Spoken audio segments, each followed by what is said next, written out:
Humorian semuanya, apa kabar? Hari ini spesial banget karena Humoria dikasih kesempatan langsung buat ngobrol bareng Tante Iyut Bing Slamet. Tante Iyut apa kabar sih? Baik enggak? Tahu lah. Baik enggak. Tante Iyut ini tuh angkatannya siapa? Kalau boleh tahu nih, kalau Humorians boleh tahu semuanya. Iya, kalau aku sebenarnya waktu tahun aku itu tengah-tengah ya, dibilang ke Cica enggak, terus ke Bobby enggak atau siapa, tapi mungkin tahunnya itu sama Yowan Tanamal. Itu. Nah, kalau Humorians belum tahu, Tante Iyut ini merupakan putri bungsu dari presiden komedian. Maestro juga, aktor juga, penyanyi juga, ya kan, bener Tante Iyut ya. Nah, waktu ayah Bing Slamet wafat, mohon maaf agak sensitif, itu gimana sih duka yang dirasakan oleh keluarga gitu saat itu? Kalau misalkan ngomong waktu papa meninggal, itu sebenarnya aku boleh dibilang ingat-ingat enggak, karena usia aku baru 5 tahun. Jadi ya yang aku cuma nangis, cuma bawa fotonya papa yang besar. Pas aku duduk di tangga, aku bilang ya papa nggak ada lagi, aku nggak ada yang beliin mainan dari Australia lagi, apa dari Singapura lagi, dari luar negeri lah pokoknya. Itu aja yang aku ingat gitu loh. Karena pas lagi kita ke kuburan juga, mama nggak boleh aku ikut. Sebenarnya kalau misalnya aku kalau misalnya orang itu jahat, aku sama Adi diculik bisa loh. Karena beribu-ribu manusia, bukan beribu lagi. Jadi aku tuh pas mama sama keluarga yang lain masuk ke kuburan itu, aku sama Adi dibawa pulang, tapi aku nggak tahu siapa yang bawa pulang. Coba kalau misalkan aku diculik sih, ya udah bingung deh. Gak ada yang tahu saat itu kalau misalnya iya kan, orang titipin udah pada sibuk semua kan, karena juga nggak boleh masuk juga gitu, masih kecil. Adi 7 tahun, aku 5 tahun. Udah pasti emosional banget, duka banget. Memang sedekat apa sih Tante Iyut sama sang legendaris gitu? Kalau dibilang dekat, kita semua sama papa sebenarnya dekat. Cuman kan waktu papa itu sama keluarga bukan terbatas ya, karena kan papa kan juga jadi produsernya di film juga, dia main film juga, yang bikin cerita dia juga gitu. Jadi kadang-kadang kita ketemu paling papa pulang kerja jam 12 pagi udah bangun gitu kan, berangkat lagi. Terus paling kalau hari libur dia pasti tetap sama keluarga dan sering keluar negeri. Jadi memang kadang-kadang kita kalau udah papa nggak ada tuh ya kesepian lah gitu kan. Papa kalau pergi ke show kemana-kemana tuh lama banget kan gitu kan. Tapi kalau ya lama tuh sebelum lama nanam saham dulu sama mama. Jadi gue mau mama apa pulang mamanya. Gitu. Jadi traveling kemana-mana nih pikirannya. Oh gitu. Kalau misalkan walaupun dalam waktu yang tidak terlalu banyak gitu ya, bisa dibilang sempit gitu, ada nggak sih satu kenangan Tante Iyut yang masih terasa banget walaupun Tante Iyut masih kecil saat itu? Ada, pas waktu itu kan aku kan ikut dubbing. Dubbing itu film terakhir papa yang judulnya Cowboy Cengeng. Cowboy Cengeng. Jadi itu tuh sebenarnya Cowboy Cengeng itu udah nggak harus ditayangkan dan emang udah di-cut aja, nggak boleh. Tapi papa bersikeras, dia bikin skenario sampai selesai, sampai dia pingsan bikin di samping sini nih. Terus sampai dia bikin selesai tulisan, dia masuk rumah sakit. Nah pas udah sembuh-sembuh, terus pas dubbing pun dia udah pakai kursi tiduran gitu kan, pas dubbing. Cuman pas lagi dubbing film yang sebelumnya, bukan Cowboy Cengeng ya, itu kalau nggak salah Dukun Palsu. Nah Dukun Palsu itu pas terakhir kan papa kan tangkap polisi, aku nangis gegerungan. Kata mama, itu kan di film orang papanya ada kok, gitu kan. Enggak, papa ditangkap polisi, nggak mau, papa harus pulang, orang papanya ada lagi dubbing gitu. Itu aja. Itu ya yang masih diingat ya Tante Iyut. Nah terus juga pas aku kebakar, papa gendong dari pulang kerja jam 5 sore, papa gendong aku dengan masih ada api di sininya. Oh, Tante Iyut pernah kebakar. Kenapa sih ceritanya, boleh diceritain nggak ke Berantem sama tetangga. Berantem sama tetangga. Anak laki-laki lagi. Ya 5 tahun tuh, pas papa baru pulang kerja, papa langsung gotong aku dengan ini udah masih ada apinya kan, namanya plastik. Nah terus udah gitu papa langsung bilang, pokoknya papa nggak mau anak perempuan cacat ya, aku takut dioperasi segala macam, pokoknya operasi.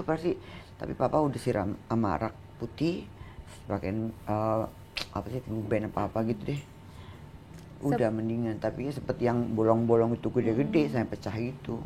Tapi untung aku nggak keluet gitu ya. Nggak. Berarti sebegitu perhatiannya terhadap semua anaknya, apalagi anak perempuan gitu ya Tante ya? Iya, tapi sayang semua sama kok. Oh, semuanya sama. Tante, kalau misalkan kita bicara, Tante kan banyak banget tuh filmnya. Ada Merpati Tak Pernah Ingkar Janji, terus juga udah nyanyi gitu. Kalau terjun ke dunia entertain itu memang dari kemauan Tante Yud sendiri atau memang arahan nih dari sang legenda, dari ayah? Enggak sih, kalau menurut Papa justru kita semua nggak boleh jadi artis. Jadi biar Papa jangan kerja. Ya kan aku setelah jadi artis, Papa sudah meninggal. Dan pokoknya dia bilang harusnya sekolah dan sekolah, nggak boleh jadi artis ataupun apa, nggak boleh jadi sama-sama kayak Papa, nggak.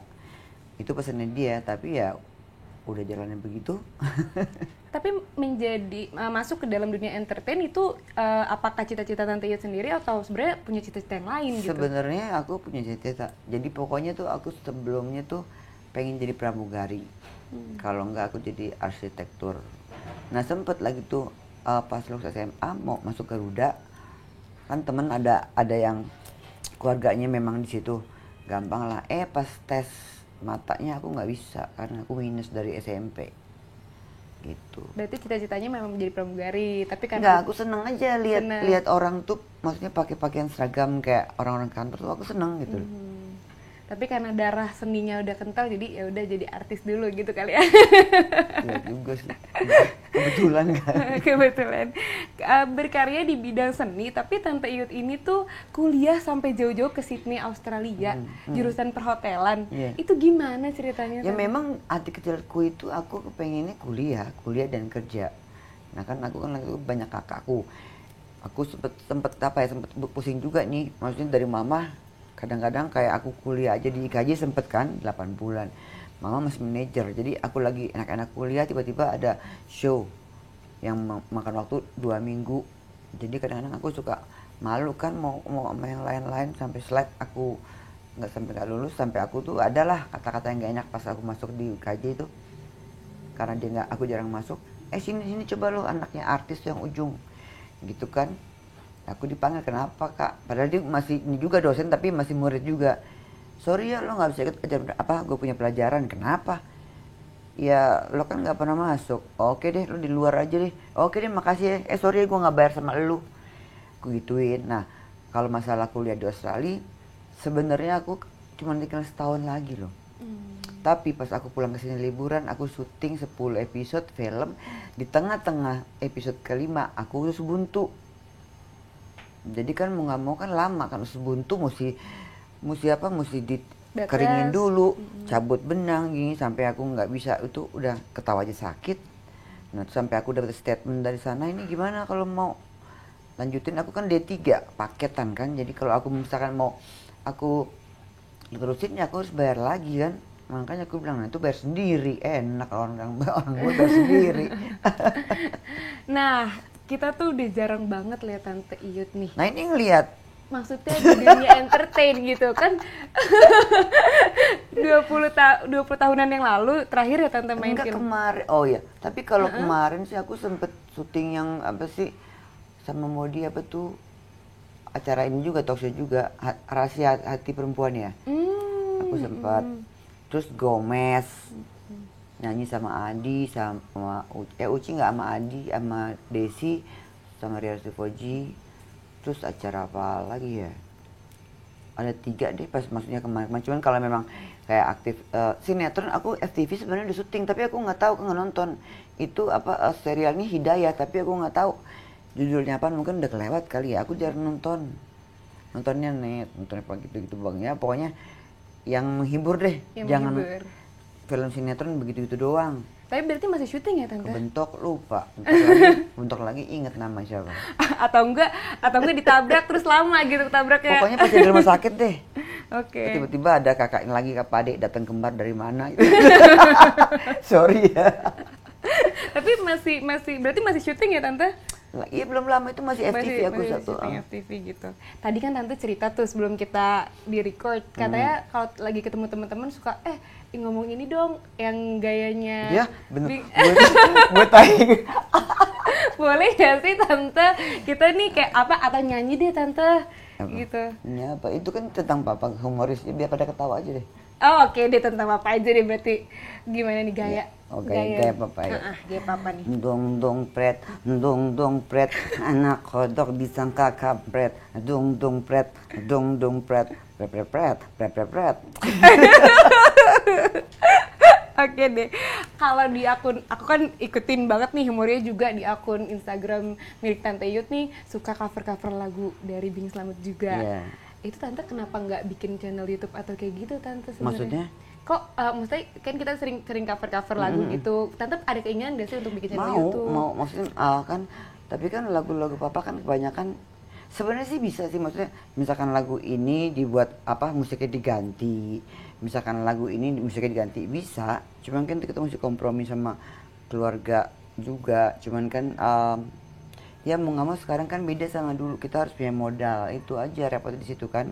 Kalau memang ada yang mau sponsorin sih oke aja. Aku ide banyak banget deh, maksudnya kalau kayak kemarin tuh udah bikin aja tuh, lu jadi ininya itu apa, kolaps di rumahnya Adi apa gimana itu. Aku ide banyak, cuman kan sekarang apa masih pakai modal dulu.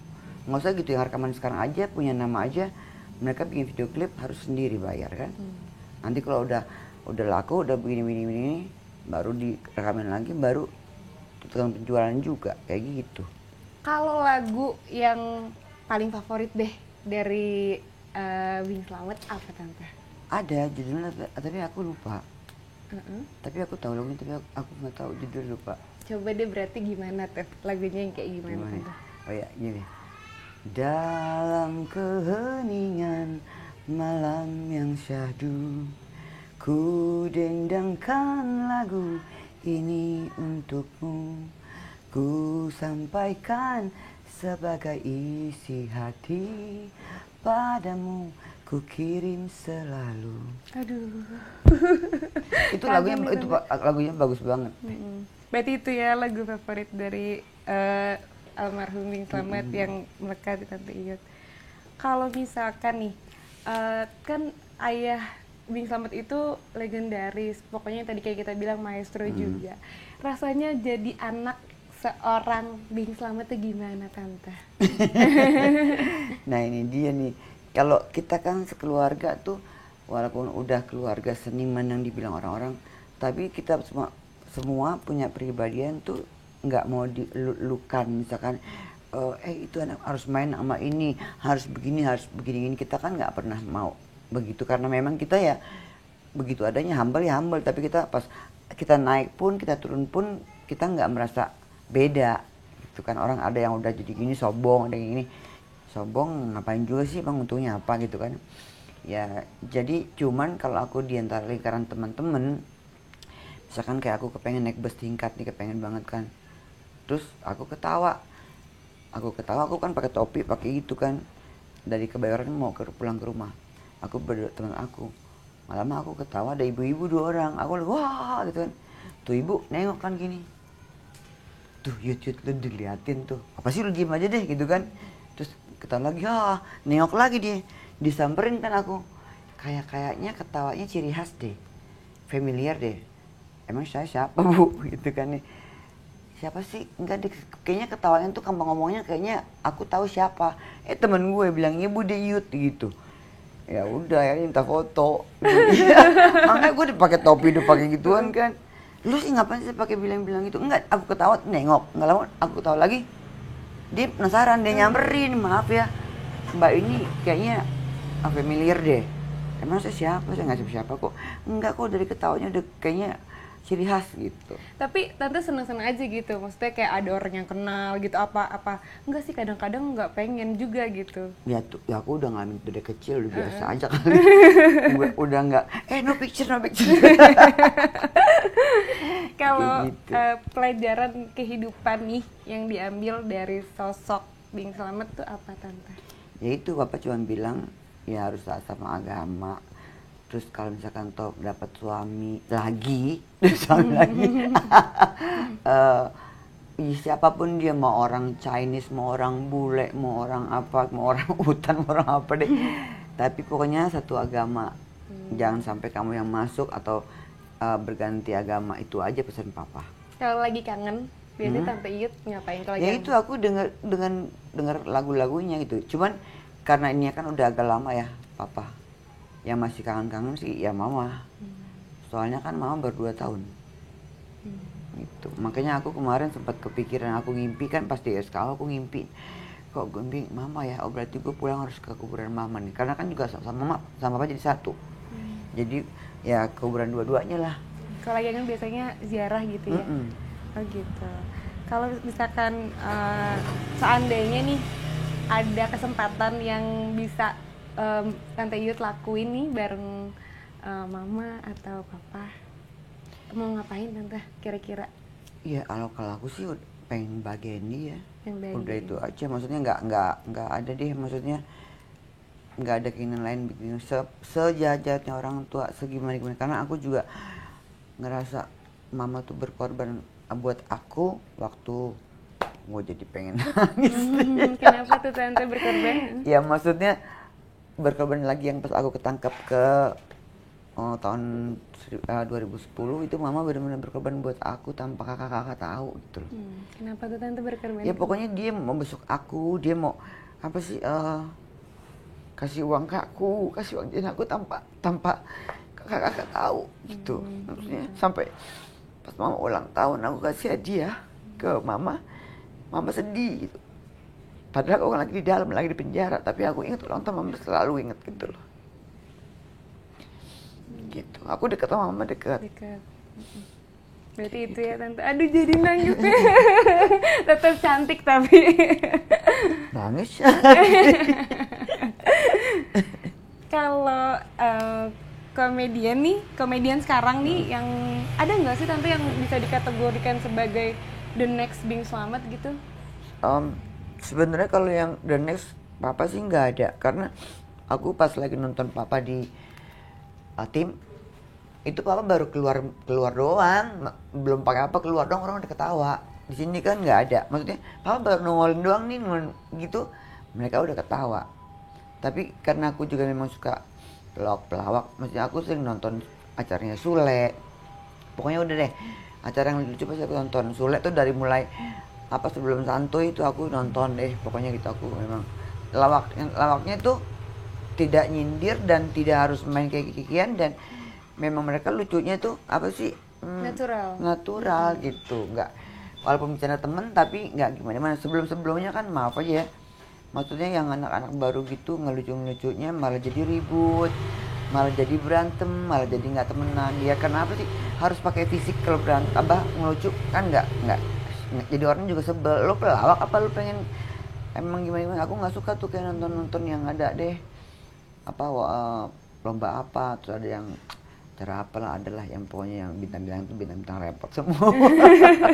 Berarti berkomedinya memang dari orangnya, personalnya. Soalnya aku tahu sore lagi dia ikut API itu, aku kan masih ada acara di TPI. Apa Sule, terus siapa lagi Tukul. Nah Tukul tuh pertama kali main lawak itu kan hari-hari mau, itu kan sama aku. Itu dia nggak lupa banget tuh, aku udah dulu waktu bayi aku dia masih nunggu lama, kesian banget loh. Aku masih hari-hari mau kan sama Debbie segala, sama Rifetas itu Tukul masih jadi figuran. Makanya aku salut banget yang baik, makasih banget deh gitu. Kalau ada saran nggak sih Tante buat komedian-komediannya sekarang kan Tante udah mengamati dari dulu kan, dari teman-temannya Bing Slamet, terus ayah Bing Slamet sendiri gitu. Ada nggak sih saran untuk komedian yang sekarang gitu? Aku cuma pesen aja gini, tapi gini ya, kalau kita bicara bicara melawak atau kita menghibur seseorang, entah dari lawak, entah dari nyanyi, itu sebenarnya kita harus mencintai dulu diri kita itu dengan musik, dengan lawakan. Bukan ada kan orang pelawak itu yang jiwanya nggak lucu, nggak humoris itu ya, tapi dia harus memerankan jadi lucu. Nah itu kan sebenarnya kan nggak boleh, tapi namanya lucu kan dari hati. Semua kita nyanyi dari hati, kalau nggak pakai hati nggak bagus. Itu kan harus mencintai pekerjaannya. Jangan nanti pas di depan lo ngelucu-lucu, tahu-tahu udah masuk ke dalam udah nggak berbeda. Suka, beda. Aku suka sama Om Jojon. Itu Om Jojon pokoknya favorit aku deh. Om Benyamin juga aku suka, teman. Kalau Om Jojon lebih sering show dulu bareng, sering banget. Jadi pokoknya Om Jojon tuh emang buat aku lucu banget gitu. Kayak jargonnya melawak tuh harus dari hati gitu kan, jargon iya, Om Jojon. Pokoknya ada aja yang dia iniin, nggak harus baca skrip gue jadi apa nih gitu kan.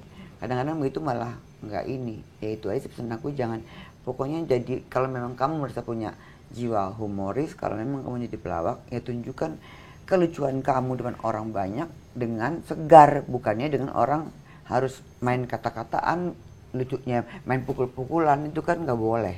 Itu namanya bukan lucu, harus ngelunjak. Segar, natural, dari hati. Bukan lucu, ngelunjak. Kalau aku pernah lihat nih Tante, jadi ada satu statement Tante yang ngomong kalau ya udah, emang gue nggak mau menafik kalau gue kayak gini, misalkan gue mohon maaf agak sensitif memakai, ya memang gue bilang memakai. Itu gimana sih Tante maksudnya gitu?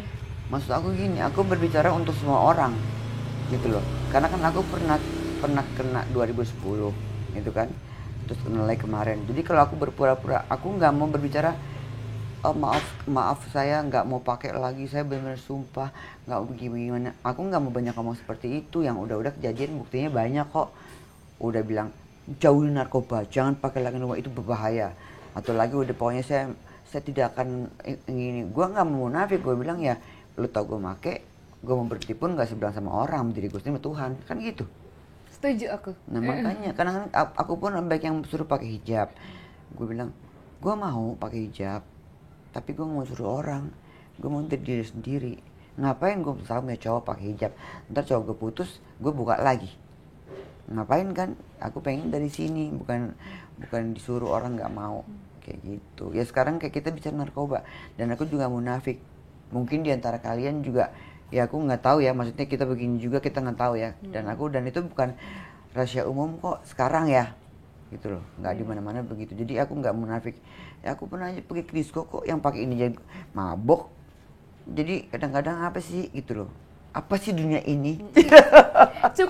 cukup kita sendiri aja yang tahu kita mau kayak gimana gitu. Yang penting nggak merugikan orang lain gitu iya, ya pokoknya, Tante. Tapi sama love yourself gitu loh. Kalau kamu nggak mencintai diri kamu sendiri, kalau kamu mikirin orang terus, contohnya kayak gue mikirin orang, sementara gue nggak mikirin diri gue sendiri. Ya jadi ya begitu deh. Tapi mulai sekarang kamu harus bisa bilangnya. Jadi mencintai, meminta maaf, mengasihi, dan terima kasih. Pada diri sendiri? Sama Tuhan juga. Sama Tuhan juga. Tante sekarang lagi menjalani rehabilitasi ya, benar ya Tante? Itu prosesnya gimana sih Tante? Kalau sekarang udah bisa bolak-balik. Kemarin gitu. kan aku juga cuma nggak sampai sebulan. Dan dilihat, karena kan di rehab itu dilihat bagaimana kita masuk, kondisi kita seperti apa, entah itu masih teler, entah itu masih berantakan, masih gini. Aku kesana kan udah seger, dan aku juga udah negatif urinnya. Jadi ya aku lihat temanku, obatnya 12, 13, aku cuma 3 gitu. Jadi dilihat, makanya dokter bilang udah pulang deh, nanti berobat aja, jalan gitu. Ya udah, jadi dilihat juga gimana kitanya gitu loh. Kayak gitu. Nah sekarang nih, kata-kata motivasi deh Tante satu kali lagi untuk Humorian semuanya, boleh nggak? Dalam hidup ini kamu jangan pernah menyerah, karena hidup cuma sekali. Terus berbuatlah semampu kamu supaya orang tuh suka dan bangga sama kamu. Ya pokoknya tetap semangat aja deh. Mau itu artis kayak, mau itu penyanyi kayak, mau itu hairdresser, mau itu siapa DJ. Pokoknya semangat, apapun bentuknya, jelek apapun kamu terima dengan senyum aja. Itu moto gue.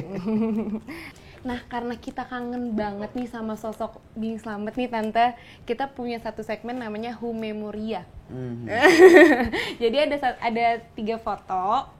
Nah di sini tuh kita minta Tante nih untuk ceritain dari setiap foto ini, baik dari suasananya, baik dari tokohnya gitu. Seseorang yang hebat banget gitu. Ya jelas lah ini hebat banget ini manusia. Pak ya. Gak ada yang kayak dia lagi, dia semuanya bisa, apapun bisa. Jadi ayah yang baik, terus lagi sama orang, nggak pernah sombong, nggak pernah apa, dan nggak pernah mau tahu. Dan untuk bekerja dia gigih banget, apapun dia lakuin. Dan main musik pun dia apapun bisa, dari mulai ukulele itu apa sih yang orang Sunda apa main apa kecapi, drum, bass, gitar, trompet, piano, itu nggak belajar. Wow. Nih, is the best. The best. Emang bener-bener maestro. Iya, tapi maksudnya aku sendiri, anak-anak semua cuma bisa main gitar otodidak. Ini papa nggak belajar sama sekali. Oke deh, lanjut. Nah, ini si cantik Zulita. Kayaknya ini kismin banget sih. Ini kalau nggak salah di Bintaro. Di Bintaro. Fotonya di Bintaro. Oke deh. Nah, ini. Nah, kalau ini ya ini album aku duet sama Adi. Ya ini nih, pas aku ini apa lagi ini kan aku kan ulang tahun ini kan kalau nggak salah lagu Genjot Yuk sama Yang Paling. Jadi lagu itu habis rekaman udah selesai, aku beli ini nih sama sepeda tandem yang bisa 4 orang kan. Ini memori banyak banget. Ini tante? Hadiah ulang tahun umur 13 tahun. Oh gitu. Mama nggak rayain tapi dibeliin hadiah. Ya udah aja, tapi uangnya uang kita juga. Oke. Kan mama manajer. Oke deh. Terima kasih banyak tante buat waktunya. Semoga tante sehat selalu, cantik sepanjang masa, bahagia juga. Mau itu. Oke deh, terima kasih buat waktunya. Satu kehormatan buat kita bisa ngobrol sama tante di sini. Jangan lupa nonton acara aku di Humoria ID. Oke deh. Ditunggu ya. Subscribe, nggak bayar. Gratis. Sayonara. Dadah.